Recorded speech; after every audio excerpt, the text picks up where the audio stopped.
So the history of the church's mission, engagement, and service goes back a long time, more than 160 years.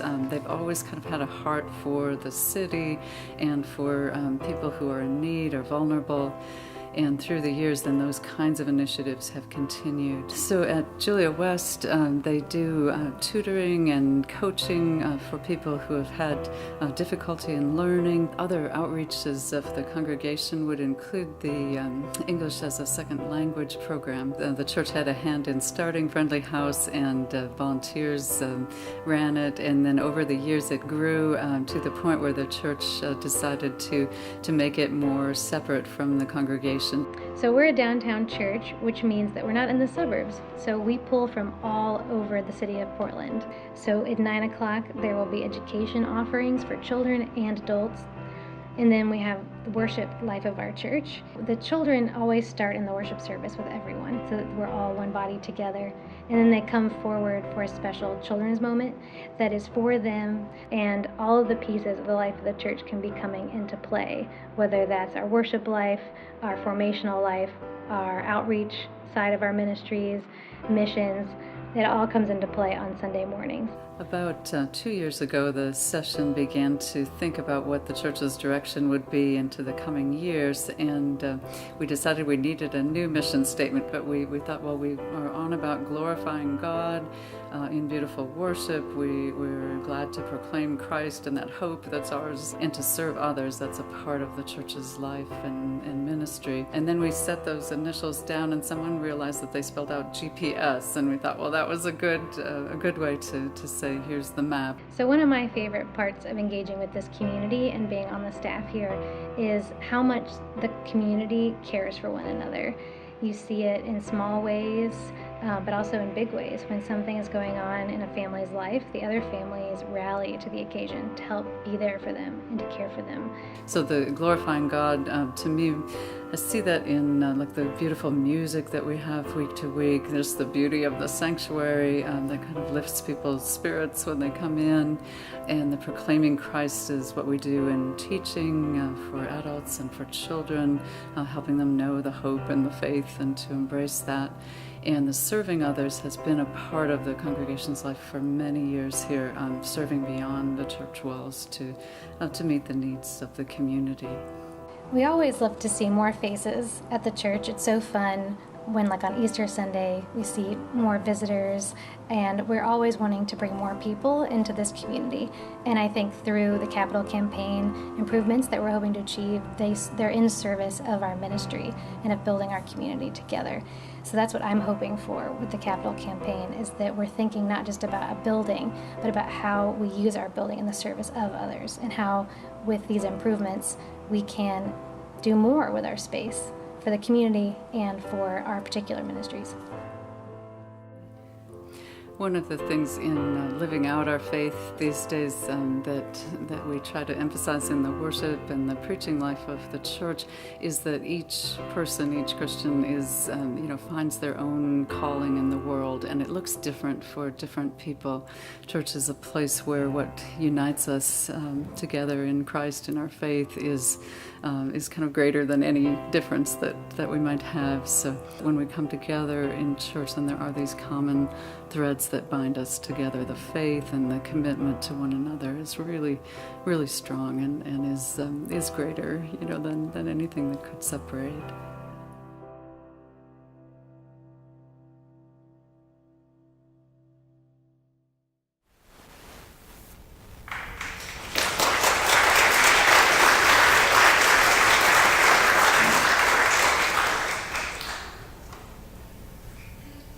We thank Audrey and the church for that presentation. Let us pray for this congregation. O God, our God, Jesus said, "A city set on a hill cannot be hidden." And let your light so shine before others that they may see your good works and glorify God in heaven. This church is clearly visible in this city. Its light shines for all to see. Its good works brighten this place. O God, our God, bless this congregation in this place. Bless its leaders with vision. Bless its people with health and peace. May its light shine for many years to come. In the glorious name of Jesus we pray. Amen. I have one final request as we begin the meeting, and that is that our standing rules specify that new business be introduced as the last agenda item of the first session. That would be at approximately 6 p.m. today. It would greatly expedite business if you can provide a copy of your new business to the stated clerk as soon in the meeting as possible. You can drop it off at the stated clerk's table before the end of the break, scheduled for 2:50 today. And this is the stated clerk's table right there. If you are a committee chair or invited by a committee chair to give a report, please come to the lectern microphone up front and speak from there. As we debate motions, I will ask that those speaking in support of a particular motion use, well, I guess there's just one mic. Oh, there's two mics? Okay. So we'll split up those for and against between the mics here when that is possible. If you have a motion or a statement that you need to make from the floor, even if you have to move to the previous question to end debate, please go to the nearest microphone and wait to be recognized by the moderator. Address the moderator, introduce yourself by name, by church, or by your status, whatever that may be, and then make your motion or statement. These conventions will help us to conduct our business respectfully and efficiently, and we appreciate your participation. If I ask if there are any objections, that is, if we are using general consent to move what I consider to be routine business forward quickly, but you want us to slow down and consider the business more thoughtfully, you can call out an objection from your seat, and we will debate and vote on the business in question. Otherwise, please come to the microphone so that all can hear the substance of your remarks. The next item of business, the consent agenda, contains 9 items that appear to be routine motions for action, and unless an item is pulled from the list, these motions will all be adopted simultaneously. If you object to an item being in the agenda because you wish to debate it, simply call out the number of the item you wish to remove, and we will vote on that item later in the meeting, either during the Board of Trustees report or during the clerk's report. Are there any objections to the inclusion of any of the motions in the consent agenda?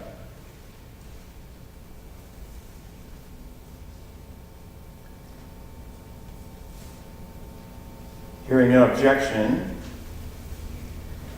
the items on the consent agenda are all adopted. Okay, now I would invite Reverend Mark Fry, Regional Representative for the Board of Pensions, to speak regarding the work of the board. Welcome. Thank you, Mr. Moderator. Friends, good to be with you. Good afternoon. I do bring you greetings from the Board of Pensions. And our board met just this last weekend, and so unless you've seen the notifications that have come, there are a few things that are happening, and I'm happy to report. We had a good year. We're in healthy shape. Our investment return was about 17% in 2017. That has allowed our directors to designate a 3.9% experience apportionment for our retirees and for those who are continuing to earn their pension credits. For those who don't know what that means anyone who has a retirement pension with us just got a 3.9% raise. So we're glad to be able to continue to support our folks in that way. There's several other things that happened, and I'll just mention them. But the board is undertaking some efforts, some initiatives to assist with church leadership development as we structure particularly benefits programs for those who are younger to encourage their entrance into our ranks of service in the church. You'll be hearing more about that. We're also in 2019 going to be launching an additional health care option, particularly for those who are not in installed positions, but a high deductible plan. Some of you are doing that in other ways for your employees already, but that will be yet a third sort of medical option available to those who are seeking to support employees with a health care option. The board is also undertaking to establish a relationship with a third-party vendor that can provide flexible spending account administration for our churches across the country. So for those of you who've been trying to figure out a way to do that, we think we can provide some support and help for you as we go forward. So those are a few of the things that are happening.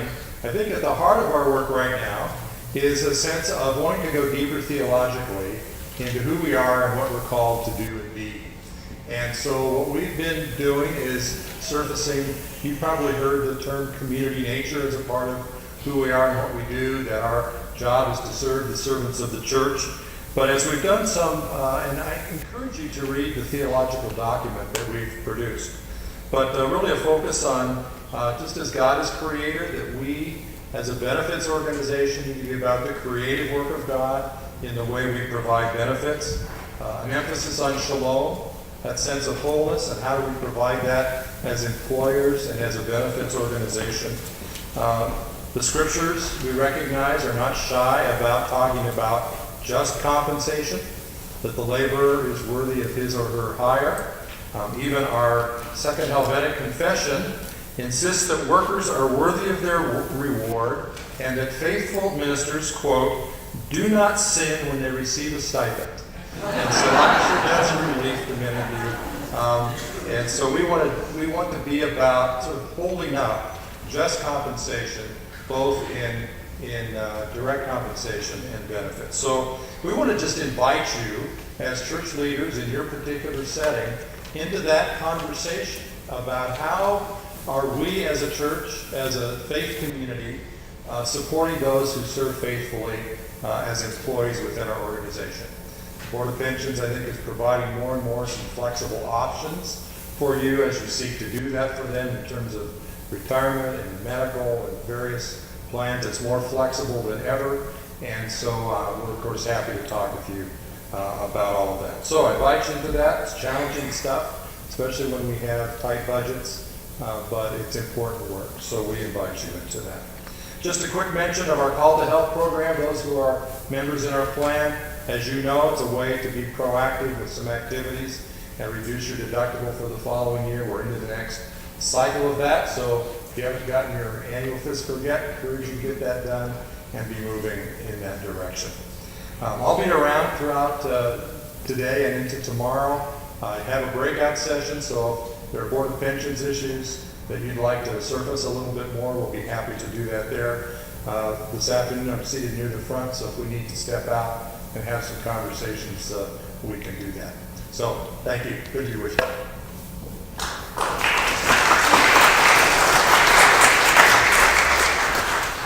Thank you, Mark. Next item of business is the Presbytery Leadership Commission. And Tierney's here. Welcome.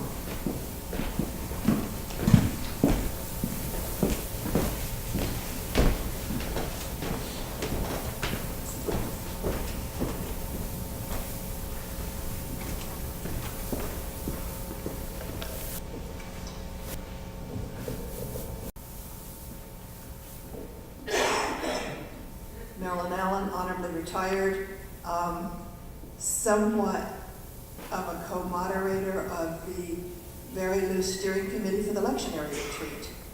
And I don't know where I fit in that paragraph.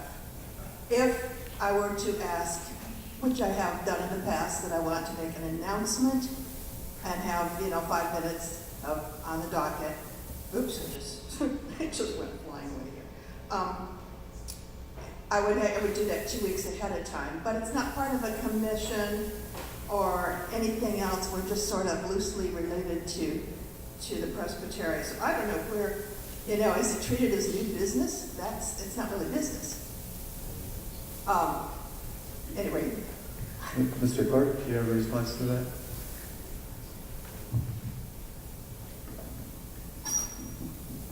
Paul Bells Templeman, State Clerk. The speaker is correct that an announcement is not new business. Business is what we debate and decide. So As long as we don't debate your announcement.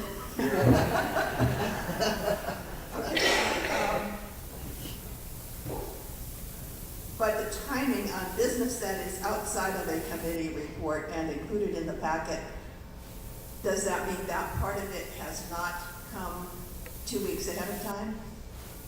Or even if it comes 2 weeks ahead of time, it's still considered new business because it didn't come from a commission? Go ahead. That's a good question.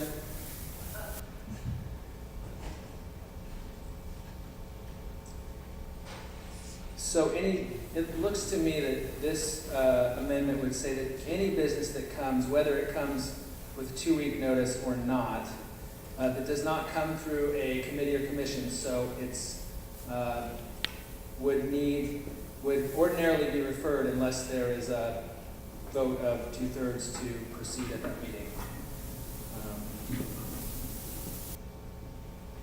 Does that answer the question? What was the question? Was the question, what is an announcement? No. No. Beyond announcements. So if a group, so we have our commissions and committees. So let's say that the lectionary, you don't call it retreat anymore, but the lectionary group has some sort of business they want to bring. Perhaps there is some way we can assist them by applying for funds or something. If it didn't come through a commission or a committee of the Presbytery, as I read this standing rule, it ordinarily it would be briefly introduced. You could introduce it, and then it would be, according to this, referred. So, but there could be a case where we could say we want to do this, and then by 2/3 vote, we could agree to hear that new business and decide. One point that came to mind was that the grant, I believe, had to be approved by the Presbytery Commission leader. What do you call yourselves anymore? PLC. Okay, and so because that would have come through that, it would have been not, this wouldn't have applied to it. That is correct. Okay. Okay, so So I'm the other co-chair, Linda Stewart Kalin, of the Not Retreat Tech Study Seminar. And I'm in favor of what I think I hear the intent of the balance to be, but I too am caught up in things that this tight wording might make it very difficult for the presbytery to be nimble and flexible. A 2/3 vote is a significant vote and isn't designed for something like, may we please refer to the body, the understanding that we want you to save a date on a calendar for an upcoming event. That isn't the kind of thing that this is intended to address, I don't think.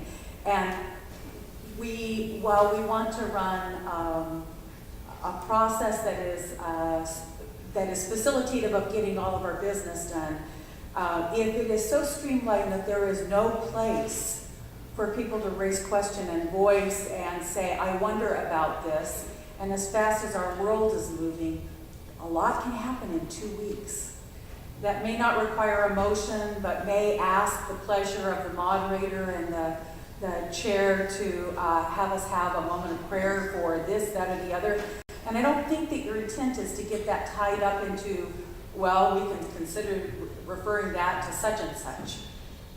So I'm in a quandary how to vote on this. I'm broadly in favor of streamlining it, but I'm not sure that with the current wording, we would be able to say, could we please stop for just a moment and pray for the building that's collapsed two doors down? I don't believe that praying for the building that's collapsed 2 doors down would be a motion particularly.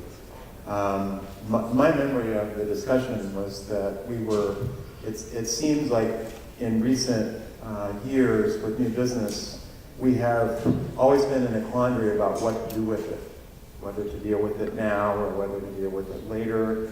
And this sort of sets a default of generally it will be introduced and referred unless the Presbytery votes by 2/3 vote to deal with it at the current meeting. So, yes. Carolyn Hampton, honorably retired.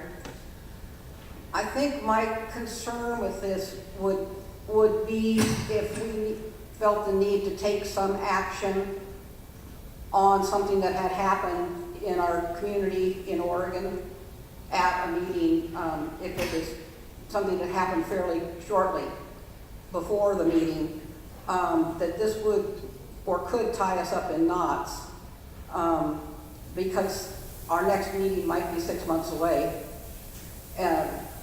or 3 to 6 months away, and we might want to act more expeditiously than that on something that is raised because of a crisis in our area.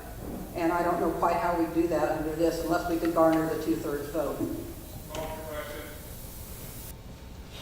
There's a call for the question? Yeah, you need to go to the microphone to be recognized, please.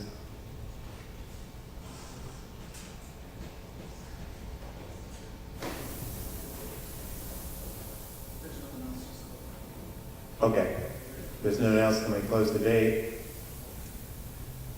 So there's a motion on the floor. Do you need to have it read again? No? Okay. All in favor of this motion say aye.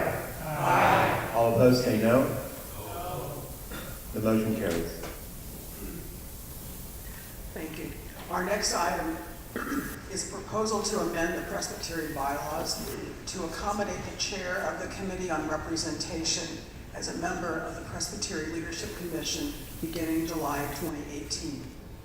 The Leadership Commission recommends this change in order to address our interest to increase our underlying background understanding of concerns related to representation and diversity. Often businesses initiated or referred to the Leadership Commission, and having a Committee on Representation in the room may help us to proactively address these concerns.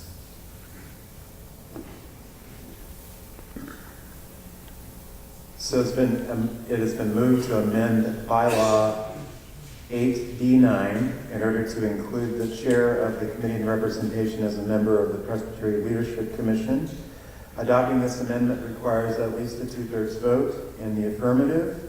Is there any discussion?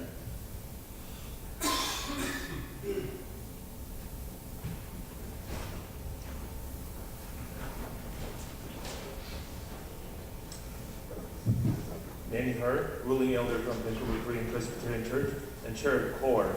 I would like to amend the motion so that a representative from CORE, not necessarily the chair of CORE, has voice and vote in PLC proceedings.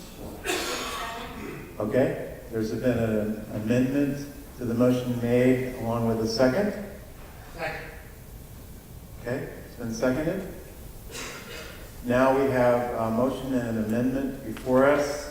So the first, we have, as we did the last special meeting, we have an opportunity to perfect both of these motions. So is there any, nope, nope. Oh, it's not, okay, go ahead.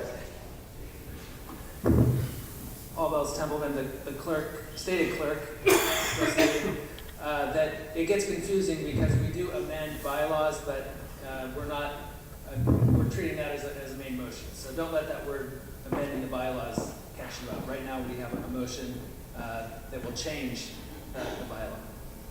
And there's an amendment to that. There's an amendment. The amendment is what we're looking at now, that it would be a representative of the Committee on Representation would be a person with voice and vote in the bylaws. Okay.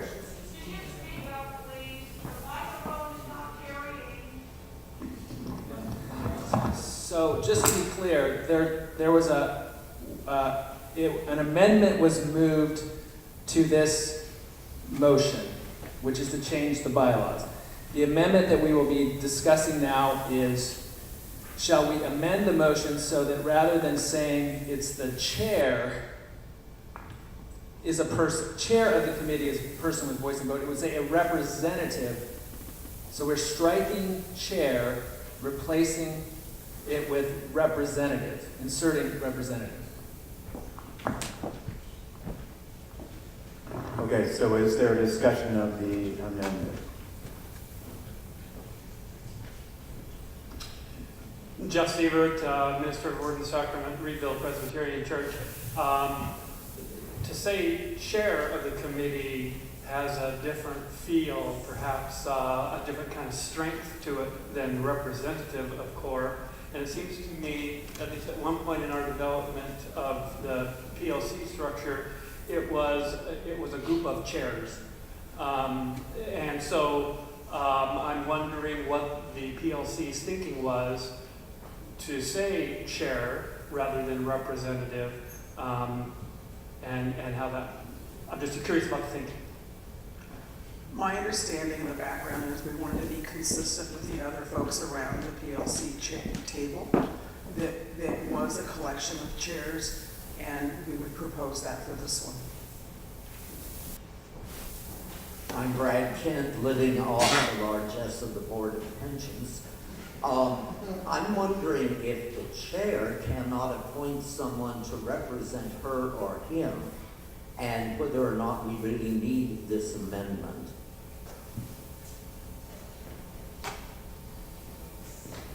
And I believe there was some discussion at the meeting concerning that. And I believe it is possible for a chair to designate someone as an alternate to attend. But I'll defer to the clerk. My understanding is that while we often appoint someone, if a chair cannot attend the meeting, someone is appointed to go and give the report, that person is not a voting member of the Leadership Commission. And so the Leadership Commission consists right now of chairs of many of the committees and a team, but also a representative of each of the commissions on ministries, the regional commissions on ministries. So that's where the representative language, representative, is on there. Okay, thank you. David Moat, honorably retired. I was just going to point out that should this amendment be adopted, COR would be parallel with each of the regional commissions on ministry in their representation at the Presbytery Leadership Commission. It's not a totally different from everything else, different from some of the others. Okay, thank you. Yes. It appears to me that if Introduce yourself, please. Margie Brown from Westminster in Portland. If you reworded this, you would need to put the Committee on Representation separate to where it's listed in the way that the article will be worded, because right now it's in the listing with the other committees. You see what I mean? So it says in the way it's listed, the person with voice and vote is the moderator, the vice moderator, treasurer, chairs of, and then lists the committees. So it would take a rewording more than just for that, giving them a special place in the article. Okay, thank you. Linda Stewart Kalen, Minister of Word and Sacrament, Colonial Heights Presbyterian Church. I appreciate the amendment because I think CORE is already helping us think through the way we usually do things and what we usually call things and how we assume, in some cases, systems for hierarchy, and for the chair of CORE to be, or for CORE itself to designate its member for the council, I think is an appropriate action. And if it in fact it has a parity in the way we have our committees on ministry, our commissions on ministry, there is no reason to see that as a lesser role, place, or status in the council by designating that. And I think where possible, we need to be able to be led to have that group pick the strongest person to fit that particular role that is being asked, to be an advocate, to educate, to advocate on the council. And so I would encourage us to vote for the amendment and to affirm the council's intent and vote for the council's bylaw change too. Thank you. Yes. Chris Gruey, minister at Savage Memorial Church in Portland. It seems like because you would be giving this person a vote, you have to decide who decides would be the representative, whether it's the chair or whether it's the Committee on Representation as a whole who gets to decide who will be that representative. And if we just have that committee represented by voice, then that takes that element out.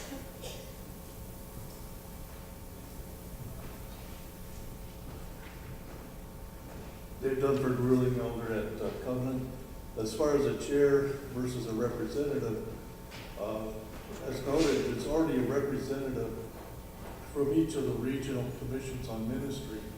So who determines which representative from the COMs are on the PLC?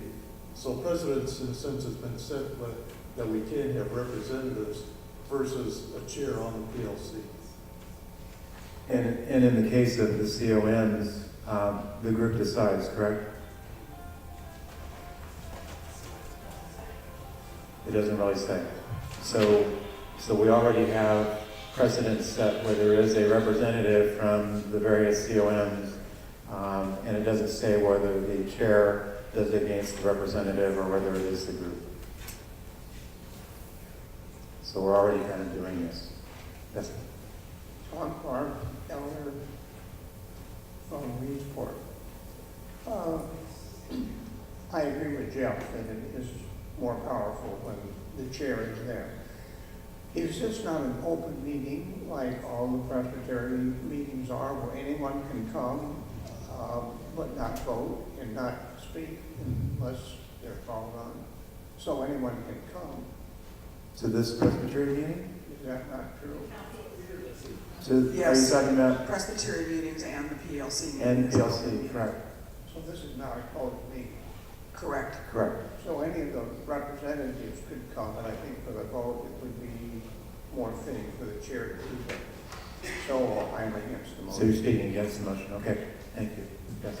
Mr. Moderator, David Moat, honorably retired. I move the previous question. Okay, so we're back to the amendment, the amended motion, which is to send representative of CORE versus the chair of CORE. So we're now voting on the amendment becoming the main motion, correct? Is that where we are? The amendment to the amendment, yes. So the amendment to the bylaws.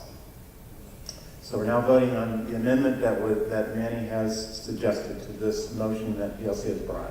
All in favor of the amendment, say aye. Aye. All opposed, say no. No. Okay, I think we're going to have a division of the House. So all in favor of the amendment to the motion, please stand.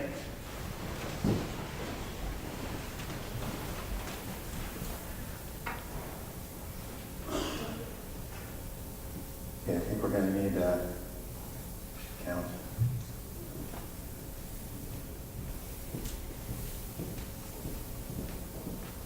Paul, do you want me to count the other side? Please.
Okay, I believe we've counted. Please be seated. All opposed to the motion, please stand.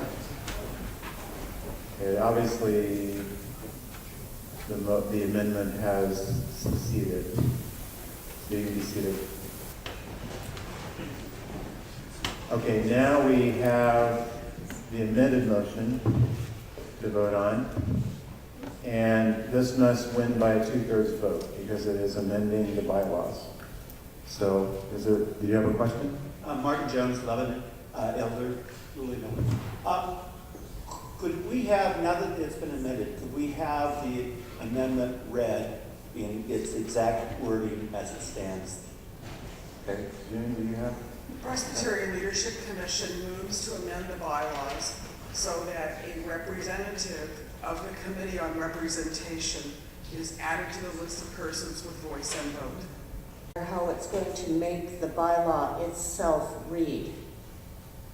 And the bylaw says the chairs of Communication Meetings Planning Team, Committee on Representation, Personnel and Admin, Board of Trustees, a representative from each of the regional commissions on ministry. And where you've got it placed reads chair in the bylaw. And I don't know, because I don't do this stuff, I don't know if you need a motion to put it in the right place, or if the power of the motion will allow you to reword the bylaws. Thanks for your question. Paul, can you speak to that?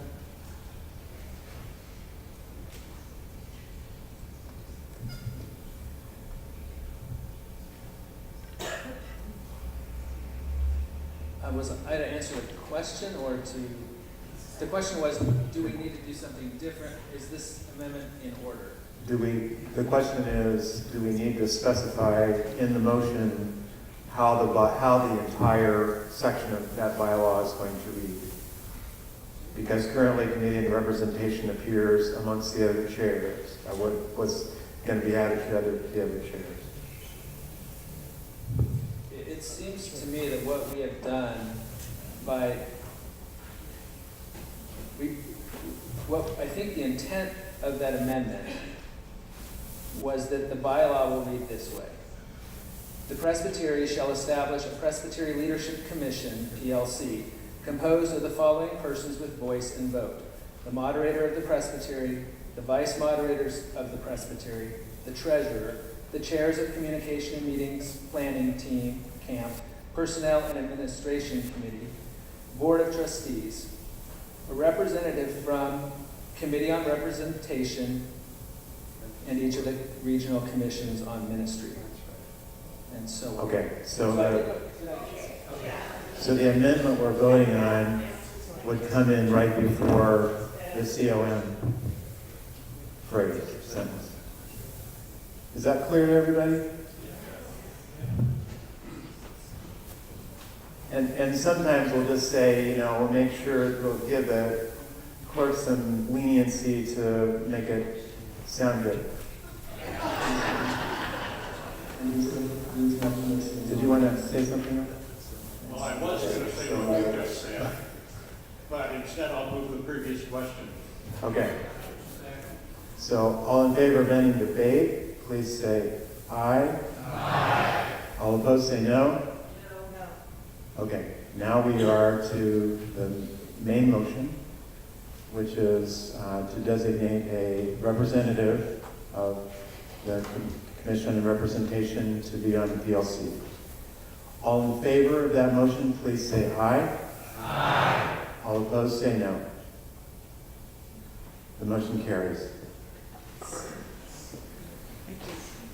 So now in additional report from the PLC as a regular update.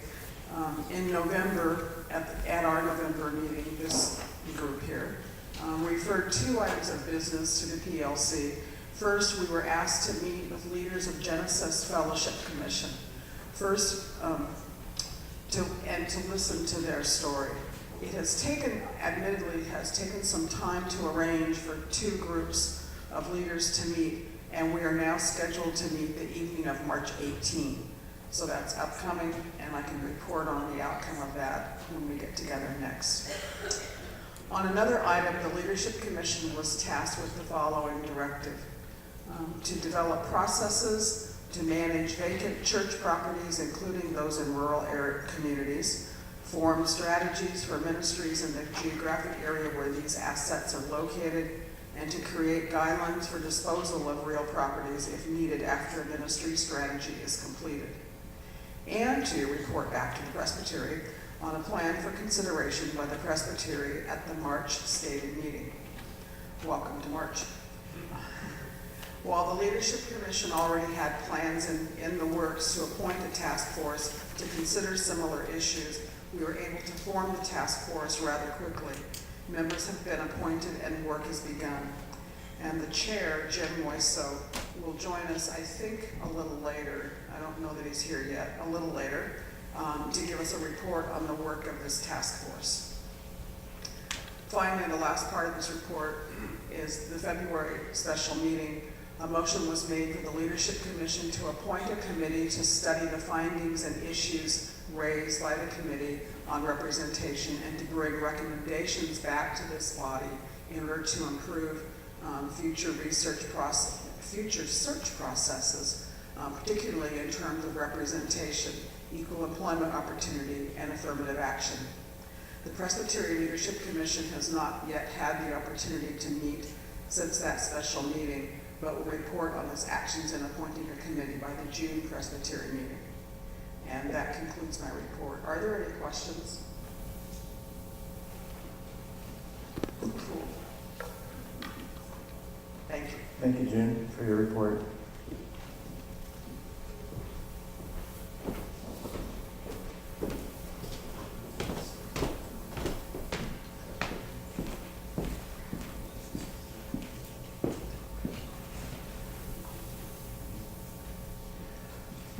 You remember earlier you gave the moderator the ability to change the agenda, and we're going to do that since we're so efficient today. So I'm going to call in Craig Butler to present the treasurer's report at this time.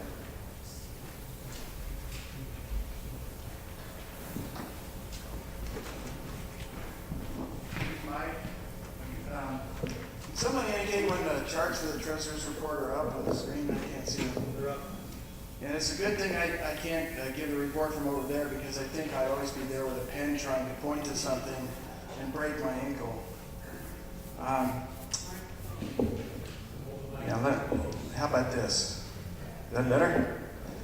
All right. In the background papers you were sent, you'll find preliminary December 2017 financial reports. They're not final. Cheryl Anderson's still working on NEDR entries, but they're not going to change that much, and I'm going to give a report based on what's in your packet. And the first thing I want to say about 2017, it was a very weird year. You can get a very warped view of the Presbytery's activities by looking at these statements if you're just a financial person, because there's a lot of things that went on. So I want to take you through a bunch of things. Let's have the next chart, Steve. In review, I've got the big things that people always want to know about on here. First of all, how did per capita do? We did just fine. We took in 97.63% of it. That's within the range that we budget for default. It's not great, but it's not horrible.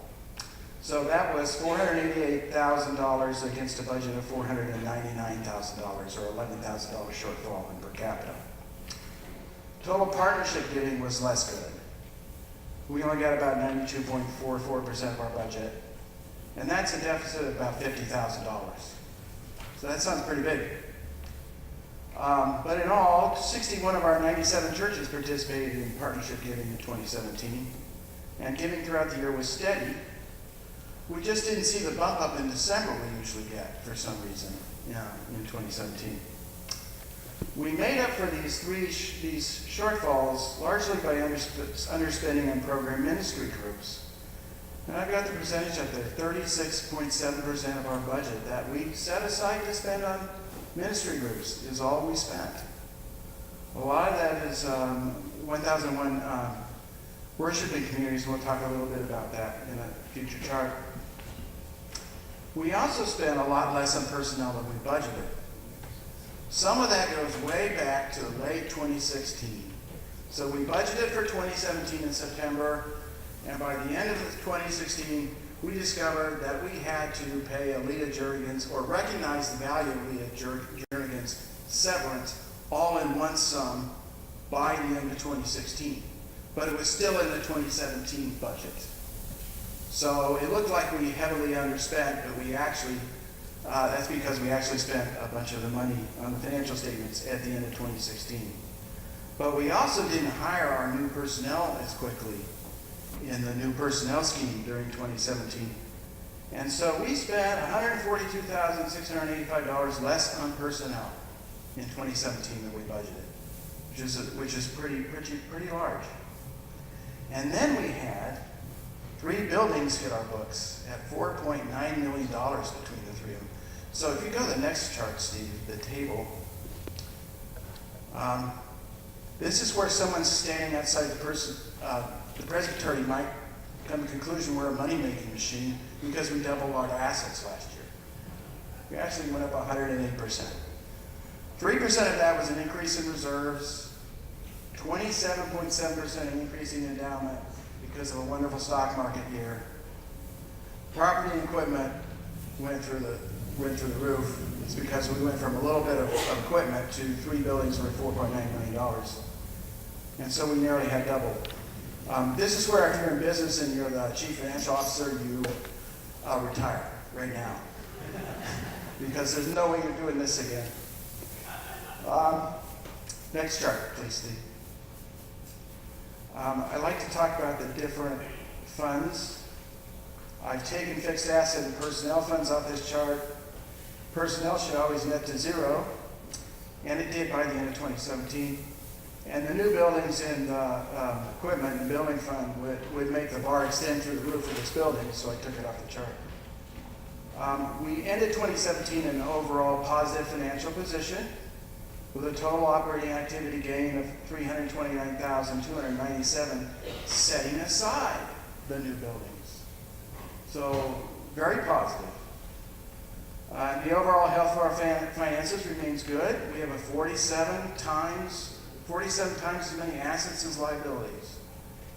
So we're in good shape on the balance sheet. The figures in administration fund, or Fund 1, at the end of the year had large both operating and net surpluses. We did transfer in quite a bit of money to the administrative fund during 2017, but that's because we had to close all the expenses for the 2016 GA. That was half of that. And we ended up actually transferring $11,000 less than we budgeted. There was an overage in personnel due to timing of hires and hiring at higher rates than we thought on the administrative side. But most of the excess reserves, $113,500, have already been returned to the administrative reserves account in 2018. So net profit here going to administrative reserves. The program fund showed a loss of almost $8,500. There was a shortfall of $52,500 between partnership support and direct admission. But we transferred in $27,000 less for investment revenue and $159,000 less from the reserves. And this was offset by a variety of things, mostly the underspend on program ministry groups. And we sent less to Synod and GA, actually less to just GA. We sent our entire amount to Synod than we had budgeted. The reserve fund showed a activity gain of $55,500, mostly investment gains and revenue of nearly $250,000, along with some grant revenue and directed giving. Those were offset by administrative expenses and designated fund disbursements. The statements also have something weird if you look in there under Fund 3 or the reserves. There's a minus $69,856 figure for custodials. All 3 of those buildings are in that minus number, and it's actually a plus because it's on the spend side. But we received almost $70,000 more in funds that we took over from those 3 properties than we spent on caring for them in 2017. So that's a weird gotcha if you look at the statements. I want to make you aware of it. And then finally, Fund 4, our endowment, had a $176,185 investment gain, along with dividends and an interest of $50,000. So that means our endowment grew by nearly $225,000 last year, which is pretty impressive. Let's go to the next chart, Steve. I think I've made most of the points I wanted to make. So we had higher returns in the administrative fund than we budgeted for, lower in the program fund. Per capita income was slightly less than we budgeted for. Partnership support was down that $50,000 I named. Direct admission support was down a little. The Synod block amount, we got more from Synod than we budgeted, slightly. And we had to take fewer transfers from our reserves. Let's go to the next one. Let's talk about some budget comparisons and expenses. Per capita that we gave to GA and Synod were a little less than budget, only about $300, because we only collected 97.6% of our per capita, and what we send to them is a percentage. Under administrative, our Presbytery expenses were $86.43, and administrative offices are $15,482 under budget. Due to the savings we realized from closing the Eugene office and lower personnel costs in expense accounts, education, etc., that you can tie to recent restaffing. Communication comp was over its budget due to additional professional fees because we changed from putting out omnibus once a month to twice a month. Every 2 months to once a month, excuse me. Congregation resourcing groups was well under its budget.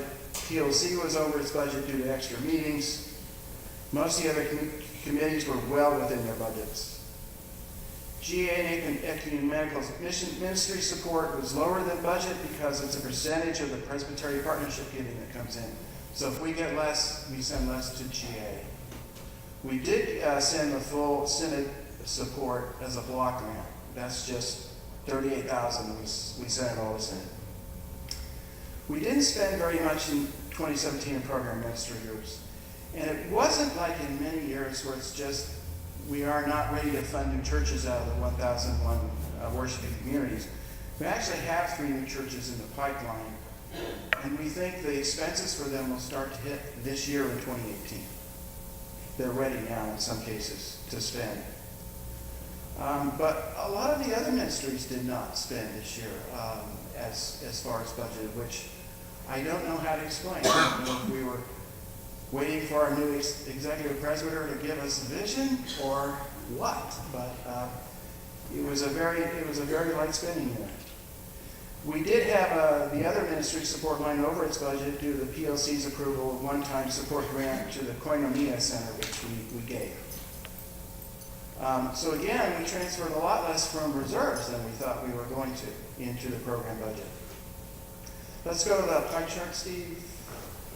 This reserve funds. So there was a large increase in administration unrestricted assets driven by the increase in the market value of our investments.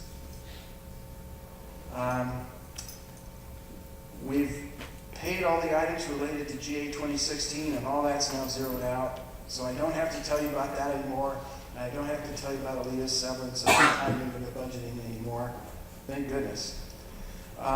The technology grant fund was given $30,000, and we have a little less than a third of that left after making some grants. Barnabas has declined to $125,442, and will decline further because the trustees approved some other projects in February this year. At our current rate of spending, we're probably going to run out of Barnabas funds in 2019 or possibly 2020. So we're discussing restricting them to emergency situations only until we see a path to where they'll be replenished. Korean Ministry Capital Fund is also $20,000 lower during 2017.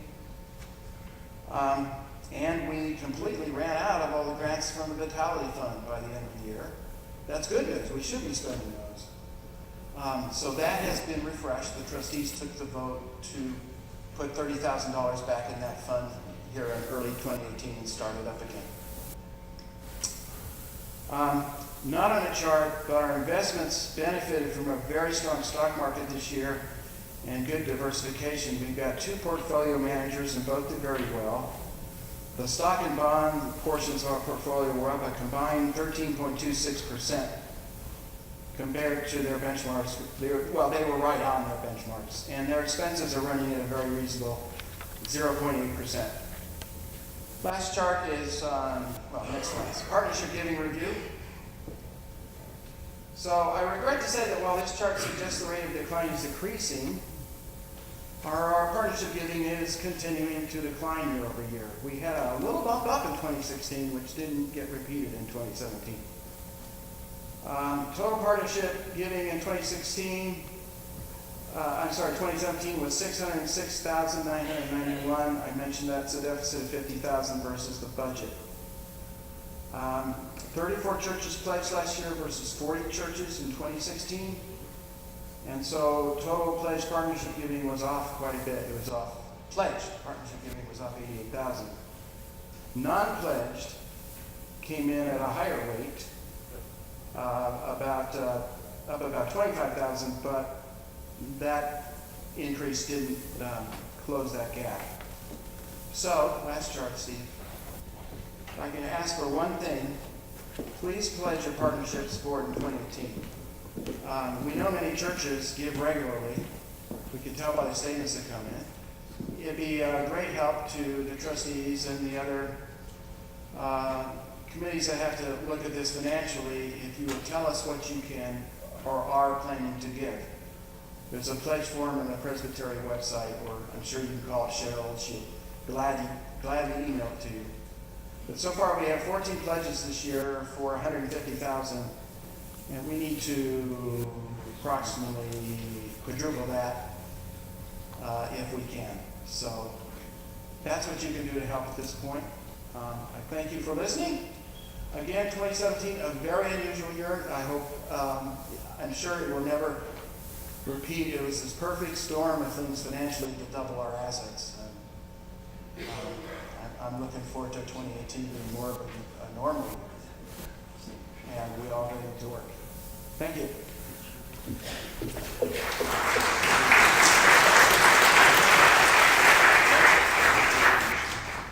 Are there any questions for Craig?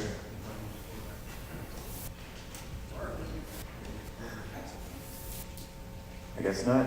Okay. So are we ready for a break? We're ready for Clark. Okay. So now we're ready to have to welcome Clark.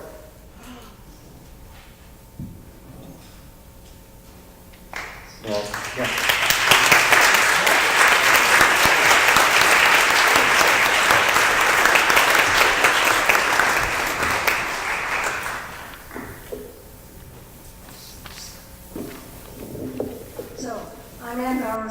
Joyfully retired. More ways than one right now. It's with a great sense of gratitude and delight that I've been given the opportunity to introduce your new advocate for congregations and clergy, or as some say, for congregations and congregational leadership. But I think that would make you not an ACC, but an ACL, and don't bad things happen to ACLs?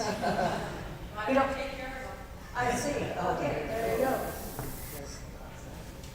This opportunity gives me a chance to say once again how grateful I am to have had the chance to participate in the search committee. I think there are a few of us here today. I see David Hutchison here, Manny's here, Lee Lawrence Moiso. I think all the others are either getting back from the Middle East or here and there around the country. But all of us on the committee had a chance to renew old friendships or build new ones. We entered into what really developed into a true community, praying together, working together, seeking together. So once again, thank you so much for that opportunity. Now, this afternoon, it's my great pleasure to introduce to you the Reverend Clark Scalera. Clark was elected 2 weeks ago at a special Presbyterian meeting held in Eugene. He is a grandson and a great-grandson of Presbyterian missionaries. Born and raised in Tampa, Florida, he's earned a bachelor's degree in mathematics from Davidson College in North Carolina and a master's of divinity at Union Theological in Virginia. Clark is married to a Presbyterian minister who was raised in the Northwest, and desiring to be closer to her wider family, they moved to Portland last summer. If you haven't had a chance to meet Clark yet, please do so during the reception that will be held for him shortly. We believe that this will be a rich and very meaningful relationship between Clark and this presbytery for many years to come. Now, one of the things that was noted at the special presbytery meeting is that it's rare for us to see a undergrad math major, and as the speaker said, one so articulate. Now, Clark may not be as articulate as he was 2 weeks ago, but we'll let him explain why. Clark Scalera.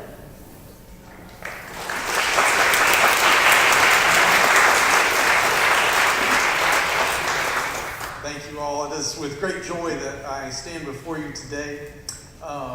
At the last church I served, there was always a gentleman that would introduce me before a meal and say, the only thing standing between you and your dinner is our pastor's prayer, which helped me really appreciate the importance of brevity. So I will keep my comments brief. I'm so happy to be here with you.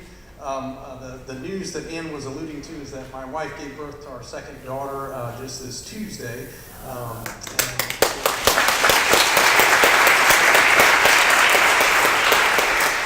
So we have much to give thanks for and much gratitude. I also am so grateful to be able to serve as your advocate for congregations and clergy. It is something that I look greatly forward to and something that I feel deeply called to, and I am both humbled and honored to get to know you all, to find out your needs, to find out how I can best support you, and how we can build up networks of connection that you all might help support one another.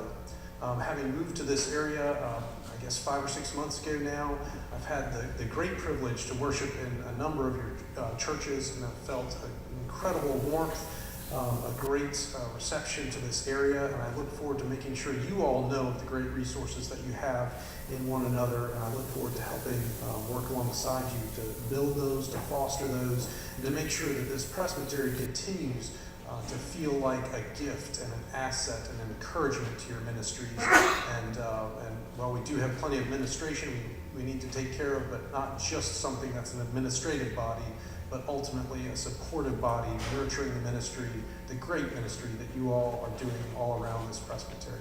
So it is with great gratitude that I am here, and I look forward to the years ahead. Thank you.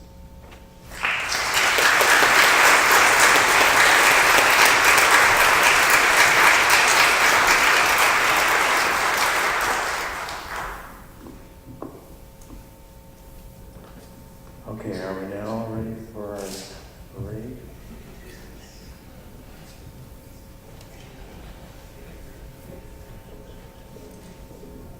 Some instructions for your break. You can choose to heed these or not, but this is not just break time, it is cake time. We're celebrating Clark's arrival at a stated meeting. So if you go downstairs to Geneva Hall, there will be cake. The breakout sessions you can find those on some of the sheets. There are sheets of paper on walls around. They will tell you where the different breakout sessions are. I suggest you start those around 3:05, so you can be back here at 4 o'clock. Thank you. So we are now adjourned for a break and for breakout sessions.